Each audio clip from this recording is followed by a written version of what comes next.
After 6 years, Friends had become the biggest comedy in the world and had turned its 6 stars into household names. But by the start of season 7, one of its cast was to dramatically rise above the rest to become part of Hollywood royalty.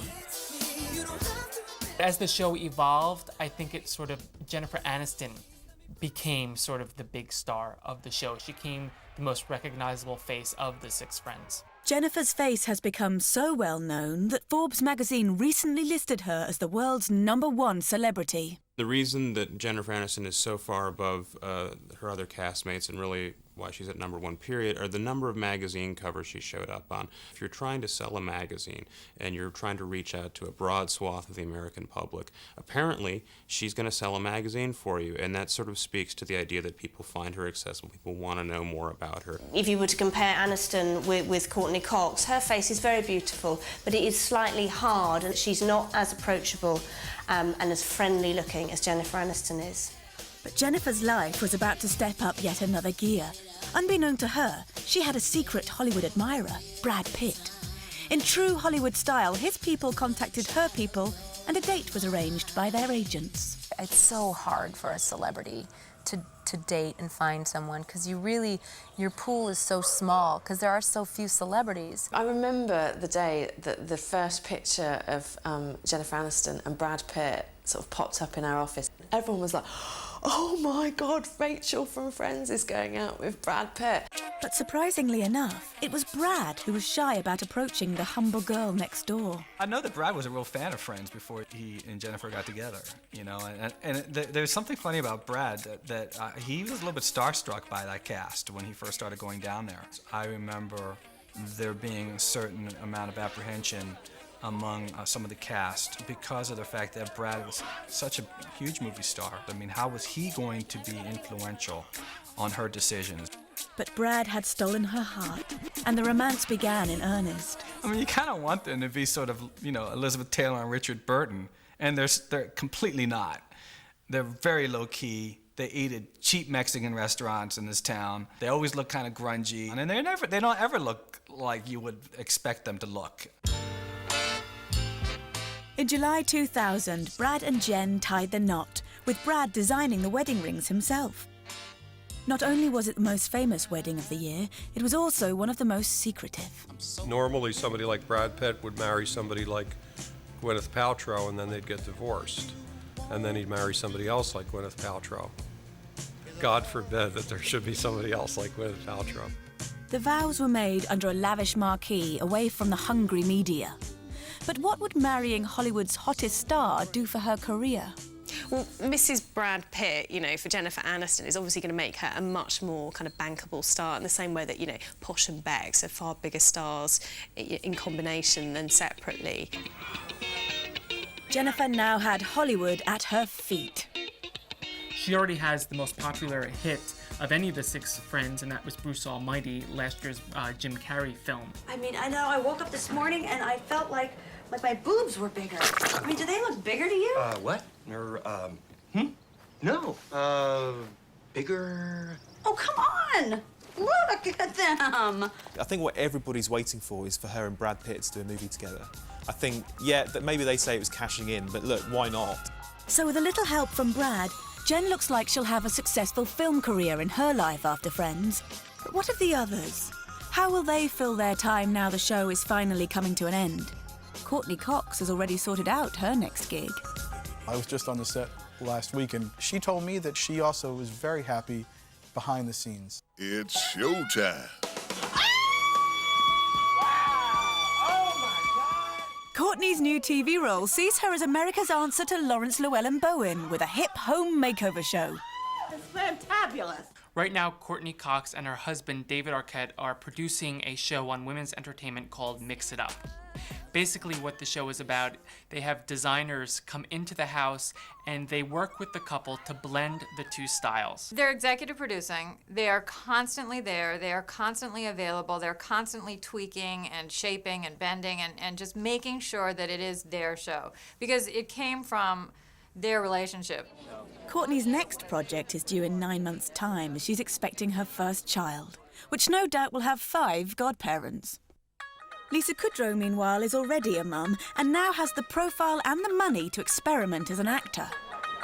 I think Lisa Kudrow is less interested in being a celebrity, and probably she will have one of the best careers at the end of the series of Friends, because she seems to be more concerned with being a character actress. Sure, if I'm going to do something when I'm not doing Friends, I'd like to do something different. I think she'll have the easiest transition if she doesn't just jump on everything that comes her way, and she's already been very smart about that. She is this wonderful addition to things and in an ensemble. And that's not to be, the supporting role is not to be underestimated. Lisa has recently impressed the industry playing the wife of legendary porn star John Holmes. No, John, no, I am not going into the witness protection program with you. That's that.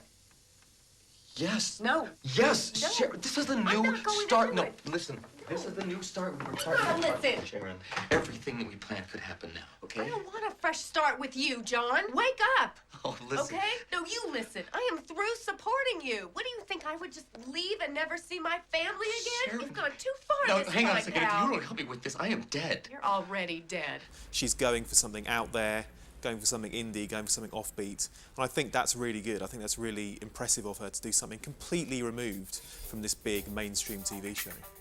And what of Matthew Perry? Will he always be playing the lovable Joker? He needs a good script. He needs a Groundhog. Bill Murray made a lot of tough, terrible movies before he made Groundhog Day. He needs something like that. Matt's recently branched out, trying his hand as a serious actor on The West Wing, which even saw him nominated for an Emmy. David Schwimmer's new career, meanwhile, looks set to see him out of the spotlight, which might come as a relief.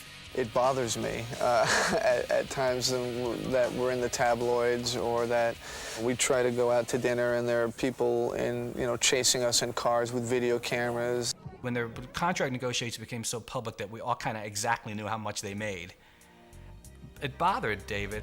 Shying away from the media attention, he intends to work on the other side of the cameras. David Schwimmer has directed a lot of episodes of Friends, and he has made it known that he really wants to get more involved in the behind-the-scenes process. Ron Howard famously was just supporting character in Happy Days and is now an Oscar-winning director. I think actors make great directors. An actor has to know the beats of a scene, has to know what the scene is about. But, who has more experience of sitcoms than David Schwimmer? So after 10 hit seasons and 236 episodes, the multi-billion-dollar bandwagon is coming to a halt. And telebosses are desperately trying to fill the gap in the TV schedule. It's been the cornerstone of their strongest night, Thursday night, for 10 years now, and that's going to be a big loss. All kinds of different shows have come and gone in the slot after Friends that were intended to take over Friends' position, and it's just never worked. So they've turned to Matt LeBlanc to try and keep the Friends dream alive with his own spin-off series called Joey. He appeals to everyone. Girls love Joey, guys love Joey. Since he's an actor, he can go to LA and get mixed up with a whole new bunch of kooky friends. Set in Hollywood, the show follows Joey Tribbiani as he tries to pursue his acting career without his friends. Although real-life buddy David Schwimmer is set to direct some episodes. I think in the beginning, and this comes from the producers as well, he was more of a two-dimensional character. So this sort of opened it up a little more and made him a little more sensitive. Of all of them, we haven't seen that much of this guy, and let's see what this character has in him. But Matt's being a bit tight-lipped about the whole project until the Friends' final curtain call. It's very exciting, but it's kind of surreal and weird without closure on Friends to really discuss that and like get excited about that. So it's almost like an inappropriate feeling I have to talk about it before Friends is over. With the last episode recorded on the 23rd of January 2004, Friends is now over. But what will happen to our favourite characters? Rachel and Ross are going to have to get married. I'm going to miss Jennifer Aniston's sense of style, and obviously the whole kind of, will she, won't she with Ross. Chandler and Monica are going to grow old together. The skinny Monica is going to go back to being comfortable fat Monica again. And Joey has his own sitcom. For the 20-somethings who became 30-somethings, it's time to wave goodbye to the show that made them superstars. But the real question is, How will we survive life without our 6 busy mates? In a way, Friends might be the last gasp of the sitcom. It might be the last time it works on that multi-generational, global level.